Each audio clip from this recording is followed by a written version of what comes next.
La France, comme tous les pays de l'Union européenne, a signé le traité de Lisbonne. Ça ne suffit pas pour que ça devienne un traité qui entre en vigueur. Il faut qu'il soit ratifié. Alors on a un problème technique en France, c'est que pour ratifier ce traité-ci, il faut modifier la Constitution de la Ve République parce qu'il y avait une disposition concernant le traité qui a été rejeté par référendum, le TCE. Donc il faut modifier la Constitution de la République. Comment peut-on le faire? Eh bien, le gouvernement et le président de la République ont décidé qu'on allait le faire en réunissant ce qu'on appelle le Congrès. Le Congrès, c'est la réunion de tous les sénateurs et de tous les députés, et ça se passe à Versailles, et ça va se passer le 4 février.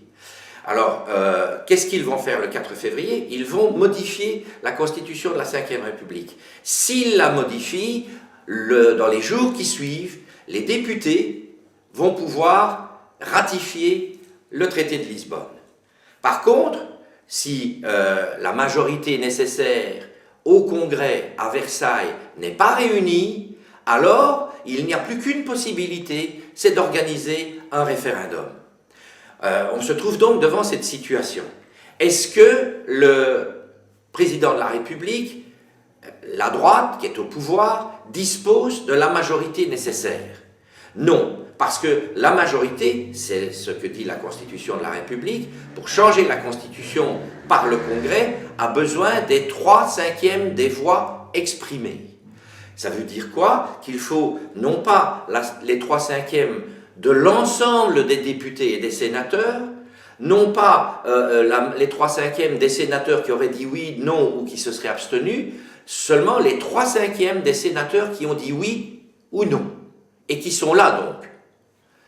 Donc on est devant cette situation que la droite, que le pouvoir aujourd'hui ne dispose pas des 3/5 et qu'il a besoin d'aller chercher dans ce qui est l'opposition parlementaire d'aujourd'hui des voix pour atteindre ces 3/5. Or, on vient d'apprendre qu'après avoir décidé de ne pas aller à Versailles, le Parti socialiste, la direction du Parti socialiste, a décidé d'aller à Versailles, mais de s'abstenir. Mais en fait, s'abstenir ou ne pas aller, ça revient exactement au même, puisque ce n'est pas comptabilisé, l'abstention n'est pas comptabilisée comme un vote exprimé, ne compte que les oui ou les non.